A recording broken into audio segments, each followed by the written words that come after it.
welcome to episode 66 of How About Them Huskies. I'm Connor. Today, just joined by Andrew. Last episode, it was just Matt.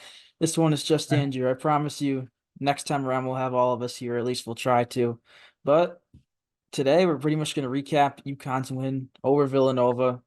At the time, number one UConn. Now, unfortunately, number three UConn. But that's besides the point. That's pointless. The poll at this point, it's pointless pretty much all year. But especially right now when you know you're likely going to be a one seed in the tournament, that's all that matters. But yeah, UConn beat Villanova 78-54. It was complete domination in the second half after it was kind of close in the first half. But there's really two huge storylines in this game. One is Cam Spencer pretty much not missing. He went 9 for 13, 5 for 8 from three, and that was after I believe he missed his first two shots from three. So what? He ended 9 for 11 and 5 for 6 from three. That's not normal. And obviously Tristan Newton picked up his fourth career triple-double, 10 points, 16 rebounds for our point guard, and 10 assists. He just got that 10th assist at the end. Overall, a great day for the program. Obviously, college game day was there in the morning. Lots to talk about. But Andrew, what was your overall takeaways from that game?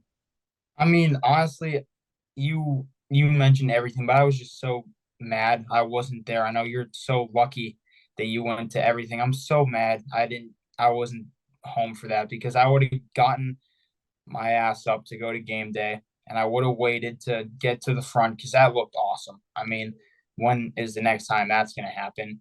And then just the whole day in general. I mean, it's also great for the students who have stayed there for a long time and have honestly earned this. So it was great for them, a great day for them. But I mean, the win against Villanova just capped off the year. I mean, we beat the living crap out of Marquette, and then don't really want to talk about the loss of Creighton. I know I wasn't here for that episode, but it doesn't really matter. Um, and then we go and beat Nova, who came to Gamble for the first time since the Reagan administration. And it was just a great day for the program in general. I mean, having game day at our school was just awesome, and then beating the crap out of Villanova with everybody watching now is just it was just a great day all around. Yeah, you mentioned when's the next time that's going to happen. Obviously, we don't know. I was obviously surprised this happened because ESPN, Big East don't usually go hand in hand with the media deal. I'm thinking we should have this every year for a top program, but at the same time, it's been 10 years. If it's every year, it's almost not as special.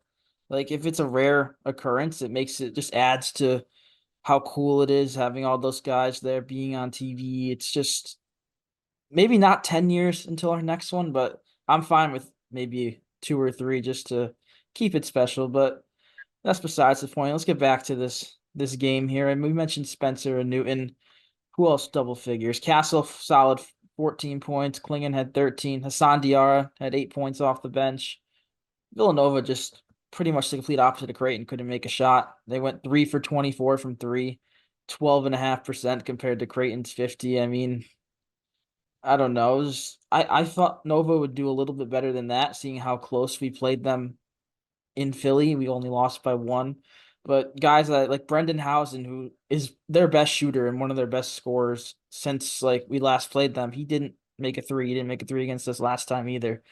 Who else? Eric Dixon went 7 for 19, 2 for 8 from three. He had 20 points, really the only bright spot, along with TJ Bamba, who had 13 points, but he took 16 shots.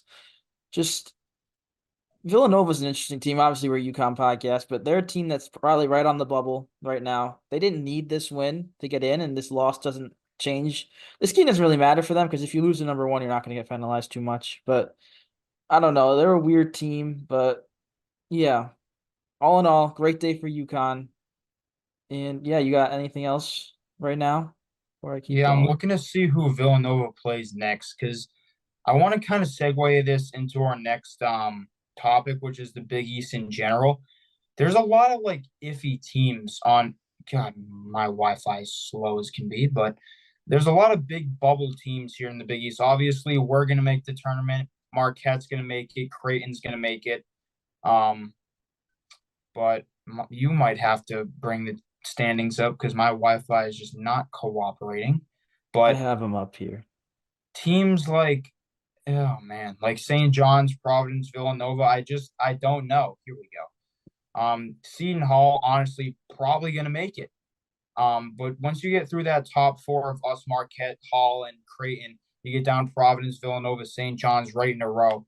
I'm not sure about them. And then teams like Xavier, Butler, they probably just won't make it this year. And then obviously Georgetown and DePaul are going to be playing for the D3 national title. But we it's kind of a weird year because usually the Big East just has those three teams that are for three, four, five teams that are for sure, and then the rest are absolutely no chance. But there's a shot that 7 of the 11 teams in this conference could get in, and that would be amazing for this conference. Yeah. Well, we'll talk. I'll finish up with the Villanova game, then we'll go to this. We're going to talk a lot about the Big East here. Alex Caravan is a guy who struggled. He went 1 for 7 from three, but that one was arguably the most important shot of the night. With less than a minute left, he drilled a three Yep. to give Newton his triple double. You could tell Tristan really wanted that. He kept on like passing. It was a play before that, maybe a play or two. Caravan was wide open in the corner when Newton found him, and he didn't shoot it because naturally you're up by 25 or whatever with less than a minute. You're not going to take the shot. But Newton was clearly frustrated, but it worked out in the end. Who else? Samson Johnson had a couple of silly fouls, but he held his own down low. And Jalen Stewart didn't make a shot, but hit some free throws at the end when he was intentionally fouled in a 22-point game with 12 seconds. So that's interesting by Villanova. But yeah, all in all, a dominant team win. Alex Caravan, I mentioned he didn't do much scoring. He had 3 blocks, which ties his career high. We had how many blocks as a team? 7 blocks. Castle had 2, Klingon had 1, and Sampson had a big one knocking it out of bounds. Just this is one of those games. I feel like with us, it's weird. It's either we win comfortably and there's not a lot to say, or we lose and it's a lot to say. This is one of those we Yeah. won by 24. Newton had a triple double. Cam couldn't miss. Yeah, that's pretty much it for the Villanova game. But we could jump into the Big East. You mentioned you're starting to rattle off some of the teams there. We're going to make the tournament. Marquette's in, Creighton's in, Seton Hall, Providence, Villanova. We'll include St. John's after that win over Creighton. They're all right on the bubble. Butler kind of fell off. They've lost 4 in a row, unfortunately for them, but they could maybe still get hot down the stretch. Xavier, they're not even they're tied with or they're actually ahead of Butler in the Big East standing, Xavier, but they're not making the tournament unless they win the Big East. They're under 500 overall. But I'm gonna say this and like this is something that should be clipped for everyone to see. Seton Oh boy. Hall, Seton Hall and Providence are not bubble teams. I mean, Seton Hall is currently in third place in the Big East standings at 11-5. They're 18-9 overall. I have the net rankings up here. Let's see. Big East. They are 8-7 in the top 2 quads, 5 quad 1 wins. That's not a bubble team, especially with how weak the bubble is this year. In Providence, they have no bad loss. They're 8-9 in the top 2 quadrants, 10-0 in quad 4.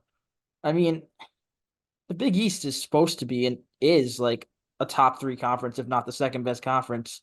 There's no way the fourth and fifth best team in that conference should be on the bubble. So as much as UConn fans shouldn't dislike Providence for the rivalry and all, they're certainly a tournament team as of now. And I'm not saying, I feel like if they pick us off on that last day of the season, that'll guarantee it. But I feel like the Big East should get at least 5 teams in, arguably 6, because Villanova, for as many bad losses as they have against all those Philly teams, they have some elite non-conference wins like Carolina. They won the Battle for Atlanta, so ever they played in that. But yeah, all in all, Seton Hall and Providence should not be on the bubble, especially as of right now. But I feel like at the end of the year they won't be. No, they're definitely not. But also, they do have some really important games coming up, both against us. We have Seton Hall for Senior Day for about 14 million people there at Gamble. Or not Senior Day, like Goodbye Day, we'll call it, because half the team is transferring. They're even doing the changing of the collar for our good boy Jonathan the 14th, the 15th, the baby they call him is going to take over. Um, so they've got that, and then we've got Marquette on the road, and then we got to go to the AMP for their senior day. So I mean, I feel like it's realistic to say that we might get that one win against Seton Hall and then finish out with 2 losses. But at the same time, I can also see us going 2-1. But yeah, this is a really good year for the Big East because even those teams that aren't on the bubble, um, no, the teams that are on the bubble, they're really good teams, and it's just a really kind of weird year for college basketball. Like we were talking about before, like the American still has teams that are in the top 25, like USF. Um, but it's just a really weird year for college basketball, but also good for the Big East because like I said, in a normal year, there's those 4 or 5 teams that are definitely making it, and the rest are terrible. But this year, like I said, 7 of the 11 teams theoretically could make it. Now, do I think that all 7 will? No, but it's definitely a possibility. Unfortunately for us, if we want that number to be closer to that 7 mark, it's going to end up with us certainly not winning the Big East tournament and probably getting upset, which, I mean, that's just, it is what it is for the conference. Like, there's no world where we win the Big East tournament and the conference gets 6 teams in. I feel Right. like we've gone over this, but us, Marquette, Creighton, I'm calling Seton Hall a lock. Providence is a little more on the bubble than Seton Hall is, but Villanova, they probably need a couple Big East tournament wins. St. John's, I feel like they have to win out and get to the Big East final. If they lose that, I feel like they should be in. But speaking of the Big East tournament, we're pretty much all but certain to be the 1 seed. It'd take a really big like collapse, but we'd have to lose all of our games and get some help for us not to be that 1 seed. But we'd obviously play the winner of the 8-9 game on that Thursday at noon.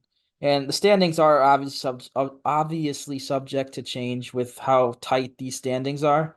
But as of right now, we'd either be playing Xavier or Butler, which are 2 teams that not scare me because none of these teams near the bottom scare me, but they're 2 teams that played us tough. Xavier on the road when we played in Cincy played us tough. That was without Klingon. Obviously, we had a historic win against them at the XL Center, but in that road game, we kind of struggled. It was close, and Butler played us tough both games, even the one at home. So obviously, we don't know what the matchup's going to be. We're not going to know. We're not going to know who we play until like the night before, but we're not going to know who the matchup could be until probably the last day of the season, March 9th. But say hypothetically it's Xavier and Butler. Who would you rather see in that first game? Man, I think Xavier, honestly, because Butler played us tough. Well, oh man, the game at the Cintas, honestly, they didn't play us tough as much as we kind of just lost the lead away by playing stupid. Butler legitimately played us tough, and yeah, I know they've lost a couple in a row, but they're still a very well coached team by Thad Matta. They also have a lot of talent, but I just don't see it with the Xavier squad this year. I mean, I went to the game against Xavier at XL, and we beat them by about 1 million. So I would rather see Xavier because I think they're more of a incomplete team than Butler, and I feel like Butler's going to go into this tournament thinking, you know what, if we win this thing, we can make a bid for one of the last seeds in the tournament. But Xavier, I feel like is just not. I don't know. They don't have that spark this year that they had last year. So I would much rather see them than Butler. Yeah, I'd have to agree with you. Butler's in a funk. I mentioned they've lost 4 in a row, but those 4 are home versus Marquette, where they barely lost, home versus Creighton, which they got handled pretty well, but Creighton's now number 12 in the country, so you gotta just it's whatever. And they lost a couple of barely double-digit losses at Villanova and at Seton Hall, which are teams right on the bubble with them, so games they probably wanted to get. But yeah, I have to agree. Butler, they scare me a little more. Xavier is pretty thin in the front court. I feel like Donovan would do well. I say this every time we talk about Xavier, and obviously the one game Donovan played, we won by what, 42 points or something like that. So they're thin in the Yeah. front court. Butler, they got some stronger bigs, still not at Klingon's level. They got Andre Screen, Jalen Thomas. But yeah, I'd certainly rather see I'd rather see Xavier, rather not see the Butler Bulldogs. But no matter what, whoever they throw in our way, I'm confident. I feel like this is the year we finally win another Big East title. It's been since Kemba's year in 2011. Obviously, that's a pretty skewed stat because we were out of the Big East, but I don't know. It's just I feel like we always say we run MSG, which we do, don't get me wrong. But we haven't won the Big East tournament since we haven't even made it to the Big East final since we got back to the conference. I feel like if there's ever a year to break that, we'll call it a curse. Ever a year to break that, it's this one. Yeah, I mean, we did run into some tough teams. We lost Marquette last year, Before that, Villanova. And before Mm, that, my memory is I believe it fading. I was want to say it was Nova Creighton. again. I think Creighton that Okay. first year. They But beat yeah, us three we always times. win that first game and get lose the second. I mean, we beat Seton Hall and lost to Nova last year, Providence, and lost to Marquette. But if there is a year, it's definitely this one. And I feel like that's the thing. Like Hurley still wants. Obviously, he got his national championship last year, and we win all these little tournaments we go to, like we won the Empire Classic, we won the Bill Walton Classic there out in Oregon. Not really the PKI, but I think the one thing Hurley still wants on his resume now is that the Big East regular season title and the championship title. And I think if he gets both this year, he's going to be very happy. And I also just don't see anybody stopping us in this tournament. So I it was is a ho different monster, though. I was hoping you forgot the name of the PKI. I was just going with Bill Walton Invitational, but yeah, I agree. It's certainly a different. It's you got it. You don't to win the Big East tournament.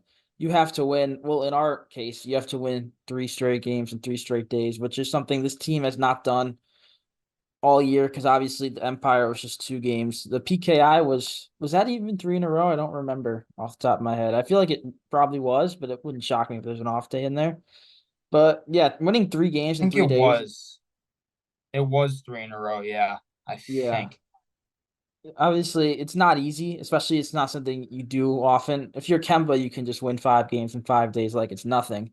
But for a team that's only played one back to back all year, it definitely takes a toll, especially I've mentioned probably my number one key all year is our depth is kind of meh compared to last year because Stewart and Ball aren't playing as much as I feel like they can or should. And if you play pretty much seven guys for 3 straight days, that Big East final, they're gonna be running on fumes. I mean, you can't have Tristan Newton play 37 minutes 3 straight days. I feel like that's not smart, first of all, because while the Big East tournament is important to the team, important to the program, there's an more important, more nationally relevant tournament in a couple weeks after. So, yeah, I feel like we really this is the home stretch for the depth to step up. Solo Ball played 20 seconds at the end versus Villanova. That was his only run.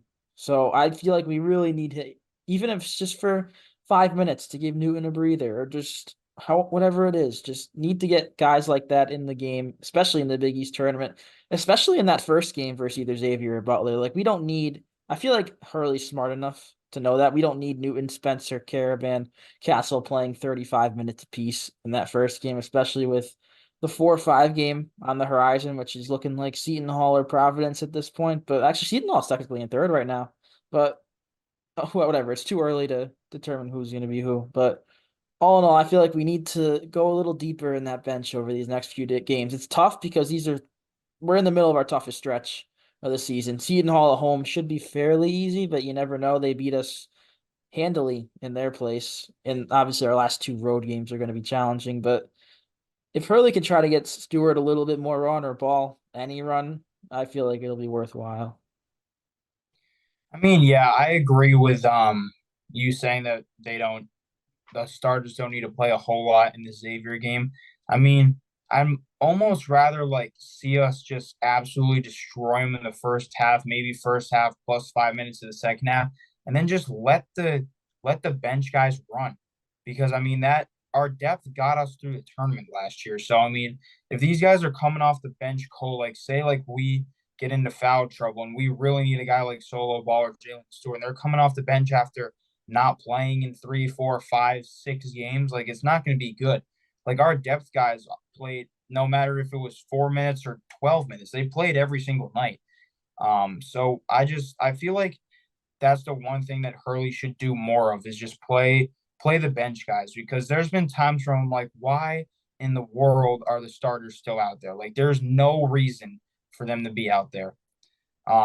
Not just because like of running up the score and stuff, just to prevent injuries also, but to also just let those guys get some run because honestly, if guys don't get run, they also might transfer. So it's a weird like topic, but I feel like you're right, and Hurley should run those guys a little bit more in that first game.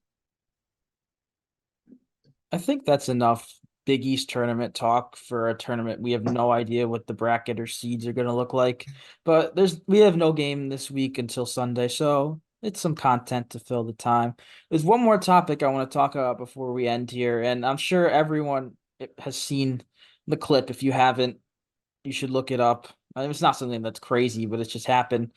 Duke versus Wake Forest. Wake Forest beat Duke at home. They at their home at Wake Forest's place, and they stormed the court. And in the middle of the festivities, we'll call it, was Kyle Filipowski, Duke's best player, and it did not end well for him. He ended up with a sprained ankle. He got pretty much trampled. He's 6'11", 7 foot, but when you got 1,000 or so students running at you, it doesn't matter if you're 900 feet tall, you're gonna get knocked over. But and that leads to the discussion yesterday, today of should court storming be banned? And I don't know. Me and Matt talked about this last episode, how I kind of think it's silly in a way because it's almost like you're admitting that you're an inferior program to who you just beat. Like Wake Forest is basically saying, Duke, you're better than us, but we beat you, so we're gonna go storm the court. And also, side note, I'll let you get your thoughts in real quick, Andrew. But side note, Wake Forest is favored by 2.5 in that game, so it's not like it was a crazy upset. Which I guess ranking wise it was, but ACC standings it was. But you got to expect to win that game if you're Wake Forest. So that's the part that irritates me the most. If you win a game that you personally expect you're going to win, don't storm the court. Oh yeah, that's my thought exactly. Like honestly, when we stormed the court against Villanova, I thought that was foolish. I mean, yeah, we haven't. I just think court storming in general. And hold on, I'll just get to that. But we can't have that injury happen. I mean, if you're gonna do it, wait until the team gets off the court. But I just think that you're 100% right. With did Creighton storm the court against us? By the way, I turned the game off before it was over. They did. Okay. So they were what at the time? Top 15 in the country? 15 verse 1. Yeah. That looks foolish. I mean, if we go play like last year, say last year we played at Oklahoma State and they beat us, they can, yeah, you know what, storm the court. We're not conference rivals or anything. We go to you as a top five team. You beat us, storm the court, whatever. But I just feel like storm after a home win against an in conference opponent, storming the court just looks foolish. I mean, it is. It's foolish.